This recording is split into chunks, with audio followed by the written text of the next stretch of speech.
Je m'appelle Augustin Moyer, je suis pasteur à l'église Christ Vainqueur. Pouvez-vous nous raconter l'histoire de l'Église? Ah, l'histoire de l'église est tellement longue, mais je vais essayer un peu de condenser. L'église ici en Europe, Dieu nous a fait grâce lorsque nous sommes arrivés en 1993. Les Français disent 93, les Belges parlent de 93. Puis c'est à 94 que nous avons commencé l'église à Bastogne. Nous avons commencé l'église à Bastogne, c'était une petite ville dans les Ardennes. C'est par là qu'on a commencé et puis après ça a évolué par la grâce de Dieu. En fait, je peux vous dire que Dieu m'a envoyé ici à Bruxelles, c'est pas une recommandation parce que moi-même, je ne voulais pas vivre à Bruxelles. Je n'aimais pas cette ville de Bruxelles. Donc j'avais mes deux choix. C'était Anvers, Charleroi. Mais malheureusement, donc la voix de Dieu prend toujours le dessus sur la volonté des hommes. Et puis je suis parti à Bastogne. C'est par là que nous avons commencé l'église en 94, 5 ans après, donc en 99. Mais voilà atterrir à Bruxelles. Donc, j'étais vraiment pas. C'était pas par ma propre volonté, parce que je ne voulais pas Bruxelles. Mais j'étais à Bruxelles et puis par là, l'église a commencé en 93. À Bruxelles avec quelques personnes que je ne peux pas citer les noms, sinon, pour ne pas citer la jalousie des autres, vont dire mais pourquoi ils les ont cités eux. Non. L'église de Bruxelles a commencé juste sur ceux qui connaissent Bruxelles, c'est à Chaussée des Mons. Chaussée des Mons 248. L'église de Bruxelles a commencé par là. Et moi, j'habitais Chaussée des Mons aussi, euh, quelques mètres de là. Et nous avons commencé l'église à la maison avec moi, ma femme, et puis les enfants, ils étaient encore trop petits, avec deux sœurs qui nous ont rejoints, qui était avec moi, une sœur qui était avec moi à Bastogne. Et il a quitté Bastogne pour vivre à Bruxelles avec cette sœur-là.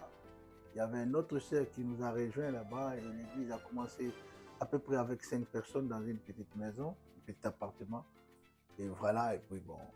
Et la suite, on est là. Quelle est la vision de CVE? En fait, la vision de l'église, Dieu nous a accordé cette vision, il nous a demandé vraiment d'amener les gens à comprendre l'adoration, de préparer les adorateurs, les vrais adorateurs. Parce que, vous savez, les gens, quand ils viennent à l'église, souvent, ils ont tendance à prier, prier le Seigneur, mais ils ne savent pas comment ils prient le Seigneur. Mais Dieu nous a dit, vous devez préparer les adorateurs, les gens qui savent adorer. Nous devons vraiment offrir l'adoration. Donc, que l'adoration soit le centre de la vie des chrétiens. Ça, j'ai eu cette révélation. Oh, c'était pas ici, j'étais parti au Congo. J'étais parti au Congo lorsque j'étais là, et puis bon, Dieu m'a révélé beaucoup de choses en rentrant. Il dit voilà, vous allez commencer une église. L'idée centrale, donc ce sera l'adoration. À part l'adoration, vous devez former les gens en fait qu'ils soient des témoins de Christ. Et puis, il faut témoigner Jésus. Vous devez aussi former les gens à savoir combattre sur le plan spirituel et préparer l'église pour l'enlèvement. Vous allez voir que nous avons à peu près 4 piliers dans l'église Christ vainqueur. Il y a l'adoration, il y a les témoignages, il y a les combats spirituels, il y a l'eschatologie, ce qu'on appelle le retour de Christ. C'est ça notre 4 piliers qui est la vision principale de l'église Christ vainqueur. Et quand vous venez dans nos cultes, vous allez voir qu'on prend beaucoup de temps dans l'adoration. On prie aussi beaucoup sur le plan spirituel. Nous mettons aussi l'accent sur la prière des combats, la prière de feu. C'est ça. Et enfin, pour terminer, pourquoi devrions-nous venir à la convention du 5 au 7 juillet? Venir à la convention. En fait, la convention, c'est une rencontre fraternelle pour tous nos assemblées. Donc, en réalité, on doit se réunir chaque année dans une rencontre fraternelle, en fait de faire grandir cet amour entre les assemblées Christ vainqueur, parce que ce que Dieu a fait, il nous a donné la grâce aussi. L'église s'est épanouie, il y a d'autres qui sont à Londres, et ici en Belgique, nous avons au moins 3 assemblées locales. Tu vois, c'est déjà quelque chose de la grâce que nous avons réussi du Seigneur. Et nous avons trouvé bon que nos assemblées puissent se réunir euh, une fois par an par une grande convention, dans une grande convention. C'est ce qu'on a commencé à faire. Malheureusement, cela a été interrompu à cause du Covid que tout le monde connaît. Tu sais, on a passé des mauvais moments dans le confinement. Mais maintenant, comme tout est déjà s'arrangé, et la convention, c'est un moment de réunion fraternelle. Là, on se voit entre des frères et des sœurs pour partager le moment de joie, de prière, d'adoration, de l'enseignement, des expériences personnelles. Donc, j'ai conseillé aux gens qui veulent venir vraiment euh, nous rejoindre dans la convention, ils seront les bienvenus. Ce sera des moments vraiment de paix. Ils vont rencontrer le Seigneur, je suis sûr. Quand ils vont venir dans cette convention, venez tel que tu es, que tu sois, que tu as des problèmes, que tu n'as pas de problème, je t'invite de venir.